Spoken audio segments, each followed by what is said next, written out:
ಅವ್ರದ್ದೇ ಸಂಚು ನಡೆದಿದೆ. ಸಿದ್ದರಾಮಯ್ಯನವ್ರನ್ನ ಸಂಪೂರ್ಣವಾಗಿ ಅವ್ರನ್ನ ಒಂದು ರೀತಿ ಅಪಮಾನ ಮಾಡೋದು, ಅವ್ರನ್ನ ಮಾನಸಿಕವಾಗಿ ಅವರಿಗೆ ಒಂದು ರೀತಿ ಗೊಂದಲಕ್ಕೆ ಬಿದ್ದು ಬೇಡಪ್ಪ ಸಾಕು ಅಂತೇಳಿ ರಾಜೀನಾಮೆ ಕೊಟ್ಟು ಹೋಗಲಿ ಅನ್ನೋಂಥ ಪರಿಸ್ಥಿತಿ ಇವತ್ತು ಕಾಂಗ್ರೆಸ್ನಲ್ಲಿ ನಡೆದಿದೆ.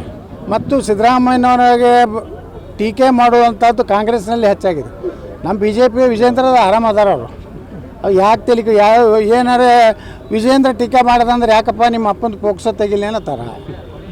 ಯಾಕೋ ವಿಜೇಂದ್ರ ಭಾಳ ಹಾಳಾಕತ್ತೀನಿ, ನಿಮ್ಮ ಅಪ್ಪನ ನಕಲಿ ಸೇವ್ ಮಾಡಿ ತೆಗಿತೀನಿ ಅಂತಾರೆ. ಇಲ್ಲ ಸರ್, ಸುಮ್ಮನೆ ಮಾಡಬೇಕಾಗ್ತದೆ ಸರ್. ಹೈಕಮಾಂಡ್ ನಿನ್ನೆ ಮೊನ್ನೆ ಅಮಿತ್ ಶಾಜಿಯವ್ರು ಬಂದು ಭಾಳ ಬೈದಾರೆ ಸರ್, ನೀನು ಅಯೋಗ್ಯದಿ, ನಾಲಾಯಕದಿ, ಪಾಪ ಅವ್ರ ಅಪ್ಪ ಅಡ್ಡಾಡಕತ್ತಾನೆ ಬಿ ಜೆ ಪಿ ಆಫೀಸಿಗೆ. ಅದಕ್ಕೆ ನಾನು ಏನಾರು ನನ್ನ ಮಗನ ಅಧ್ಯಕ್ಷ ತೆಗೆದುಬಿಟ್ರೆ ನಾನು ಸಾಯ್ತೀನಿ, ನಾ ಜೀವಂತ ಇರೋದಿಲ್ಲ. ಈಗ ಹೊಸ ನಾಟಕ ಕಂಪ್ನಿ ಚಾಲು ಆಗೈತೆ.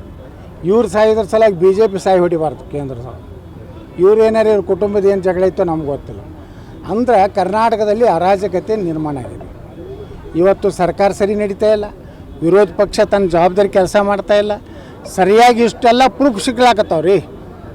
ಇಷ್ಟೆಲ್ಲ ಅನಾಹುತ ಕರ್ನಾಟಕದ ನೋಡಿದ್ರು ವಿರೋಧ ಪಕ್ಷ ಏನು ಮಾಡ್ಲಾಕತ್ತದ.